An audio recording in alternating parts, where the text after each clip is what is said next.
flight. It's a freedom I think we've all experienced in one form or another.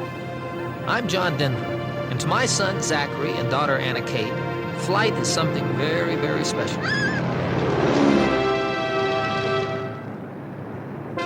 It has become a fascinating part of our lives, a vehicle that has provided us with the opportunity to meet new friends and enjoy an important element of nature. It was in old biplanes like this 1931 Waco that men and women chartered the many airways across our country. From the Wright brothers' frail gliders of wood and fabric has developed the most efficient means of transportation, powered flight. But the original idea of gliding, the purest form of manned flight, has not been left behind.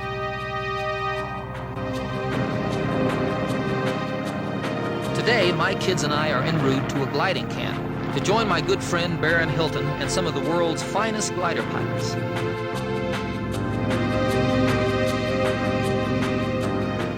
This is the Flying M Ranch, located 60 miles south of Reno, Nevada, in the heart of the Sierras. It's a working cattle ranch spread out over an awesome panorama of mountains and deserts, a geographical combination of terrain which produces soaring conditions that make this site one of the finest gliding areas in the world.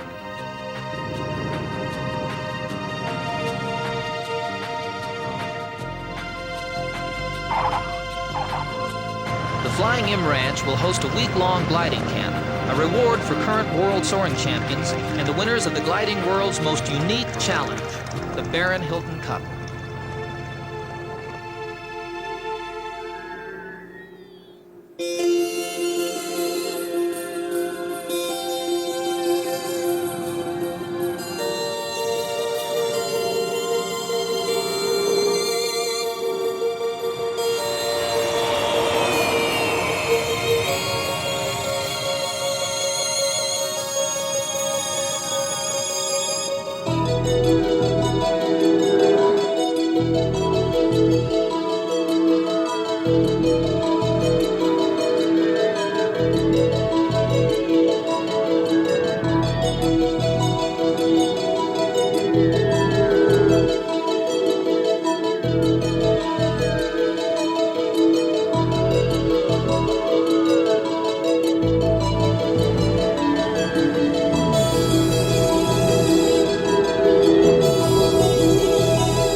Winners of this year's Barron Hilton Cup are from Europe, where soaring is an extremely popular sport. These pilots have flown the arduous distance flights that have earned them the honor to participate in this week-long soaring odyssey. Barron Hilton offers this experience as a reward for their accomplishments. Federico Blatter, an engineer from Switzerland, soared an open-class sailplane through the Alps for a distance of 634 miles. Erwin Sommer, a businessman from West Germany, flew a distance of 459 miles to win himself this year's trip in the standard class. Ingo Andresen, a West German lawyer, flew the sports class category over a distance of 393 miles. Walter Bender, also from West Germany, took time off from his profession as an engineer to win the double-seater class with a flight of 480 miles. And finally, in the 15-meter class, airline pilot Hans-Peter Ublacher, who left behind the complexities of a Boeing 737 to quietly soar a distance of 525 miles. The current world champions in gliding have also been invited here by Barron. They are Kees Moesters from the Netherlands, Ingo Renner from Australia, and Stig Oy from Denmark. We'll try to get you gentlemen airborne just as soon as possible. I know that you're all eager to get up in the air. Each year, the winners of the Barron Hilton Cup are awarded their medals by Barron Hilton himself. My privilege here to present this medal to you. But probably the greatest reward is the opportunity to spend a week soaring at the Flying M Ranch. This has become, beside of the world competitions, the most popular international competitions that exists all over the world. And It was this man, three-time world gliding champion, Professor Helmut Reichmann, that brought the original idea of establishing a soaring camp to Barron Hilton. This is the first Barron Hilton Cup winner. And every time I get the opportunity to come up here and soar, I find that it relaxes me. I've had some great experiences in soaring. We have Mount Grant that's 11,300 feet, that's around 20 miles from here. And I was soaring one day and wind conditions were such that I could ridge soar. And I observed that I had some companions up there. And there were about 10 eagles doing exactly the same thing that I was doing, soaring back and forth on top of that beautiful mountain and overlooking the Sierras for some 40 to 50 miles with snow-capped mountains.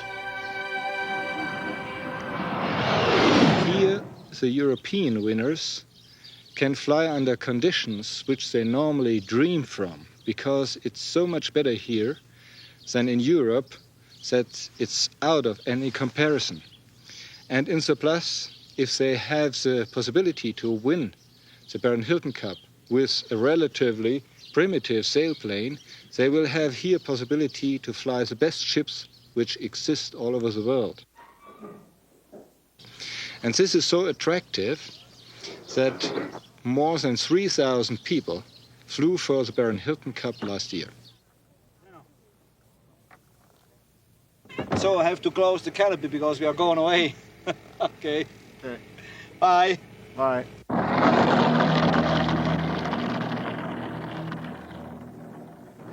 Maybe the greatest fun in sport is to meet other people whom you like and who are interesting.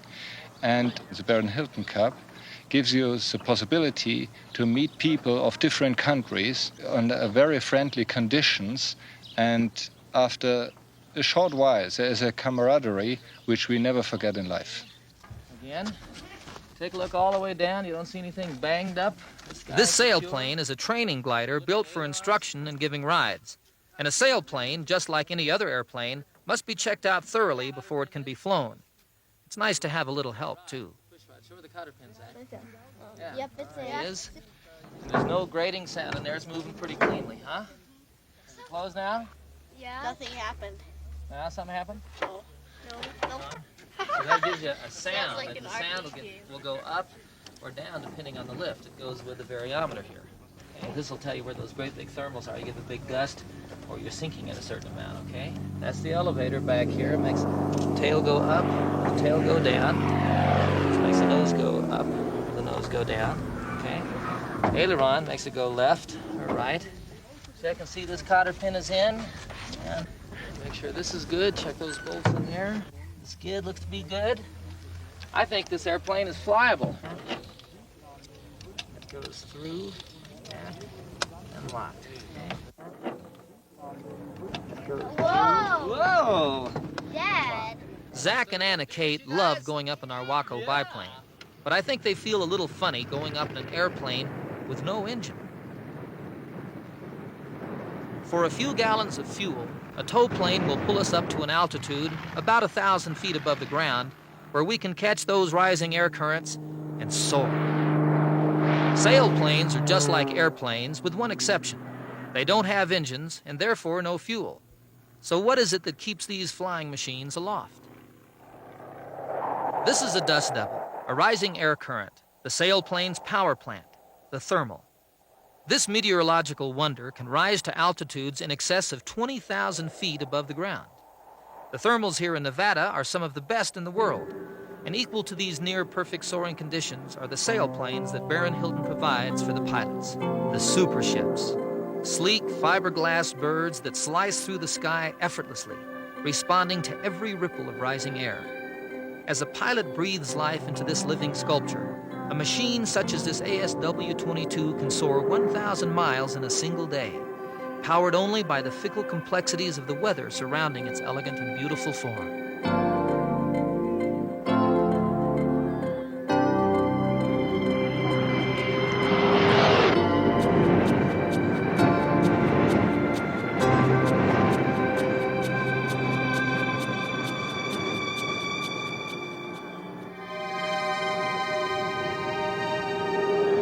Like the ASW-22, the pilots here will also fly the Nimbus 3, which can produce a 60-to-1 glide ratio from its 80-foot wingspan. Simply put, for every 60 feet of forward flight in still air, these ships lose only 1 foot of altitude. So if this sailplane is 5,000 feet above the ground, it could fly for 60 miles using no lift from thermals. Pilots will also fly the smaller Nimbus 2 and the 15-meter sailplanes like this ASW-20B, the Ventus B, or LS-3.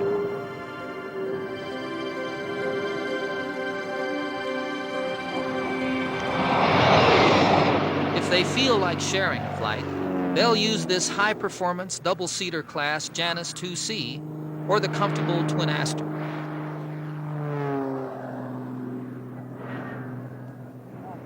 The combination of these sailplanes, world-class pilots, and superb soaring conditions means records will be broken this week. Well, my kids and I haven't broken any records, but it sure was an enjoyable change of pace from the constant drone of that old Waco biplane. Oh boy, oh boy, oh boy. I loved it. Don't tell anybody I'm Harrison. It's too late. Anna Kate, one for Dad. I love you so much. You want to go again? Yeah.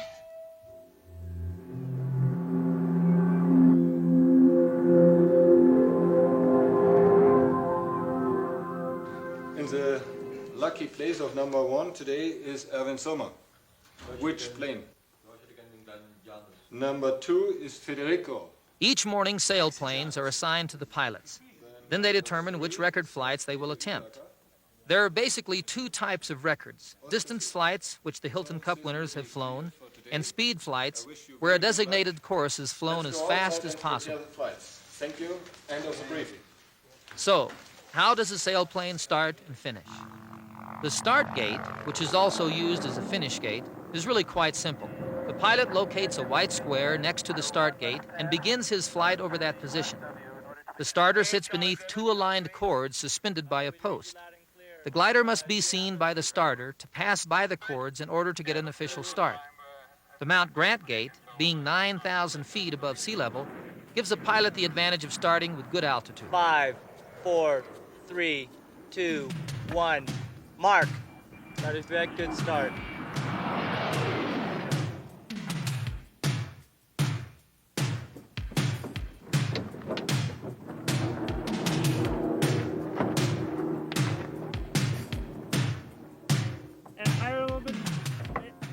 Sailplanes come in lots of sizes and shapes, and they can be taken anywhere. Before you can fly a sailplane, it must be assembled. This is not as difficult as you might imagine. With only 2 people and 15 minutes, the sailplane is ready to be wheeled out to the runway. The empty weight of a high-performance sailplane ranges anywhere from 450 pounds to 700 pounds, and this weight during flight is an important factor. Naturally, one would think the lighter the better. Not necessarily. When conditions are good and thermals strong and lift, a heavy sailplane will penetrate the air more effectively than one that is light. Therefore, these sailplanes are designed to carry up to 60 gallons of water ballast in their wings. Dump valves enable the pilot to release portions of this water during flight as weather conditions dictate, and the entire load is released prior to landing.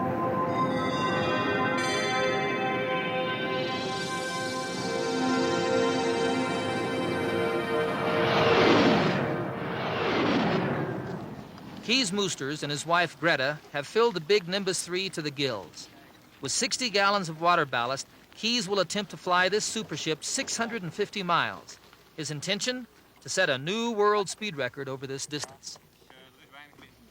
It's 10 a.m., and the weather forecast is excellent. Strong lift has been predicted over most of the 650-mile course. However, there is a possibility of overdevelopment during the late afternoon. Thunderstorms, though isolated, must be avoided. It's quite a big task, and I hope the weather is a bit better than expected, because that's what I need. It must be possible to fly 1,000 kilometers, because another Dutchman did it a couple of weeks ago, and it's weather conditions that is much better than in Holland, but it's impossible to fly such a big task. So I want to have a try anyhow. Weet je? Ja hoor.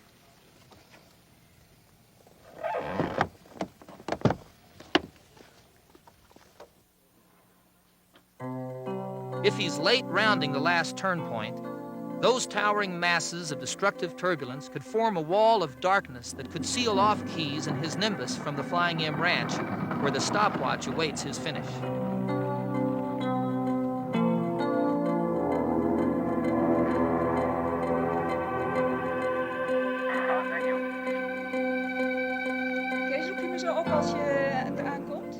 Greta will stay in radio contact with Keys throughout the day.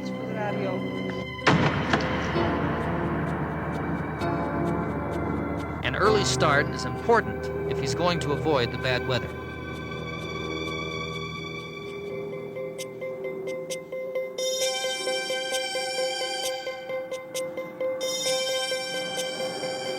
Flying a sailplane fast through the skies is a delicate trade-off between precious altitude and forward speed, speeds that exceed 100 miles per hour. Keys will fly his Nimbus straight ahead on course for as long as possible, pulling up in every bump of rising air. He'll choose the many pathways of invisible lift under the clouds and over the mountains and deserts, using the fine-tuned instincts of a world champion sailplane pilot to find thermals.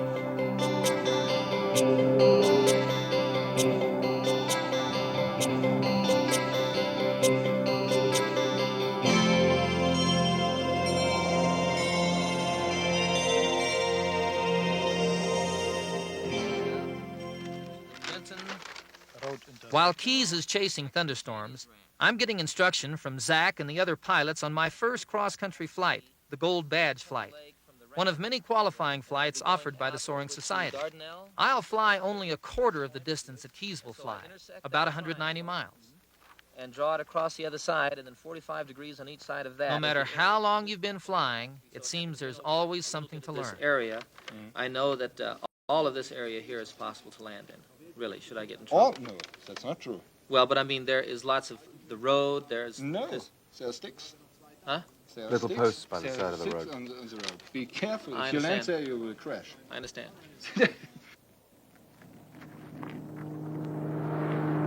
There goes Eco. I guess I'm next. Up until today, the longest I've stayed aloft in a sailplane has been 45 minutes. But another requirement for the Gold Badge is to stay aloft for 5 hours. This is something I don't know if I can do. Water, Zach? With all the gear I have to stuff in this cockpit, I'm not going to be able to bring my guitar. I don't mind. Got my maps. Dad, it looks like you're going away for a week. I could be, pal.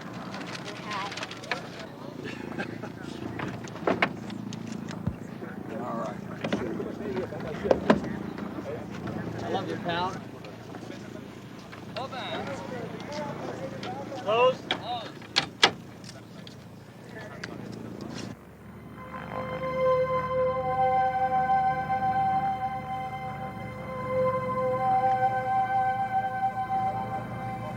Have a good one, John.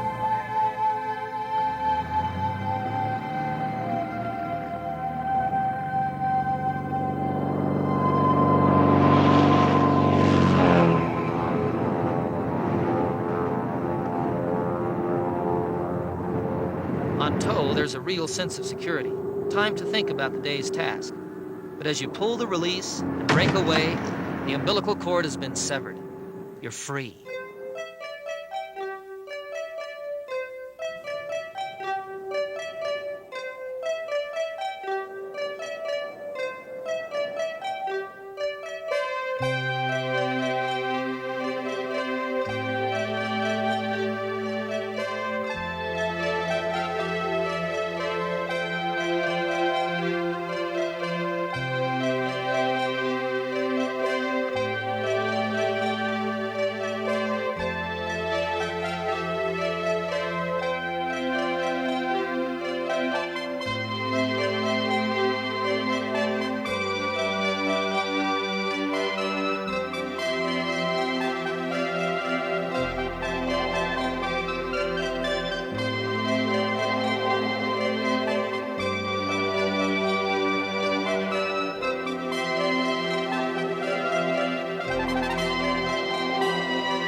Soaring provides the pilot with a means that enables us to greet nature quietly, to use the power that fills her ever-changing skies. And how wondrous to fly a sailplane and become a part of this power. In our hearts and minds, we court Mother Nature in a silent arena that seats not a single spectator. We're alone, challenging ourselves and exploring the pure inner senses of human instinct.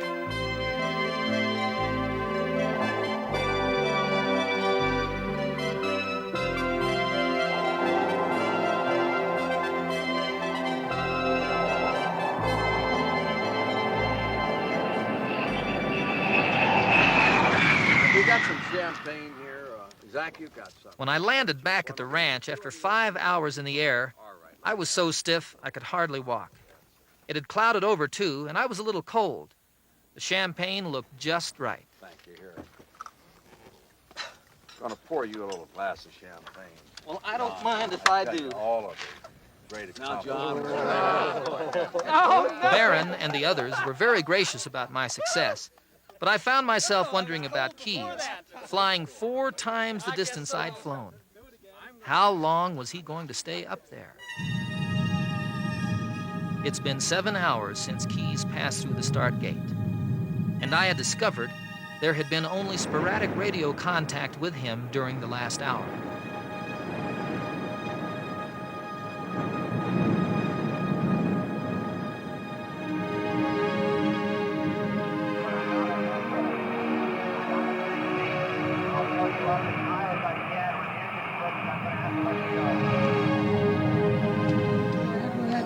Something from Kees?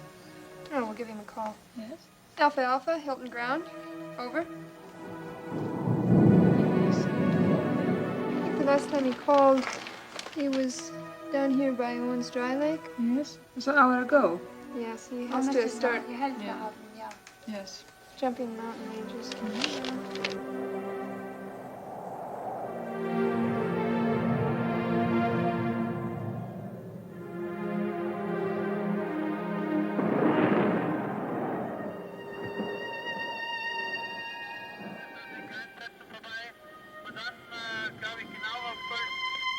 Roger, Alpha Alpha.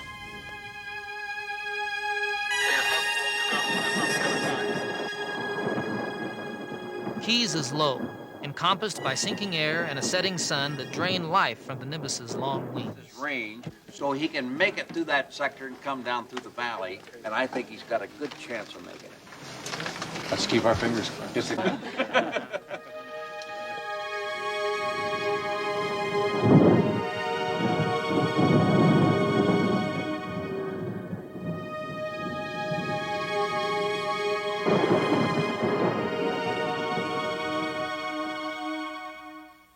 About how far do you think he is north and east? We're not quite sure at this time. Okay, well, keep us informed. We got a lot of nervous individuals down here. Keys has been up for close to 10 hours now. We don't know the exact distance that he's out. What do you think of the possibilities of him coming in? It's getting slimmer by the minute, of course. That's a tough range of mountains to cross, and if he were close to shore as when last reported, he could make it through the pass and come around the mountains here and come on in. But Keys didn't make it. He landed out safely on the desert 21 miles from the ranch, and he and his sailplane were retrieved that evening. There would be no official record for Keys on this flight, but he did set an unofficial record with us for staying aloft in extremely difficult conditions for nearly 11 hours.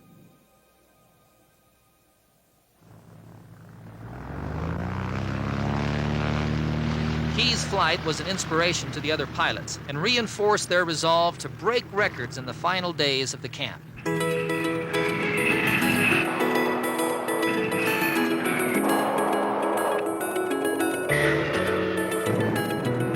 These guys challenged the Sierra Nevada and began a week-long succession of record-breaking flights that has never been equaled.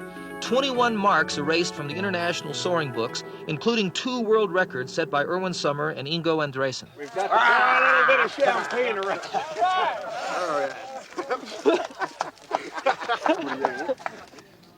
Even Frederico Blatter's idea of a week in Nevada seemed to change. So I was prepared to come here, no flying. I told to my wife, we're going over, We just had a fish together and we swim and so, okay. And then when we, the first time they came here, the weather conditions was that good that everybody asked me, why I want to fly?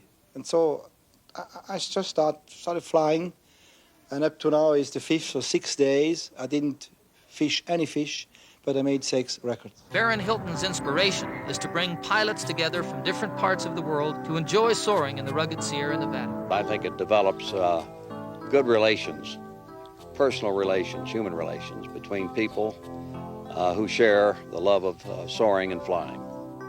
Soaring is one of the world's last great adventures, giving men and women around the globe the chance to use their natural instincts.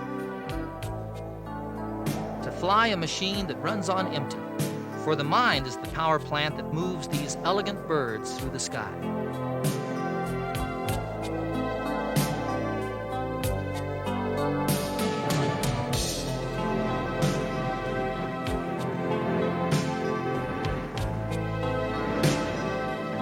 To myself, gliding is a sport, but beside of being a sport, but like every sport should be, it's fun. Are you ready, you guys? Yeah. Okay, clear prop. You know, it will take us about 8 hours to fly home to Aspen, Colorado. There's 600 miles ahead, and if one of these pilots decided to race me home in an ASW-22 or the big Nimbus, I wouldn't count on my old Waco to be the first to land in Aspen.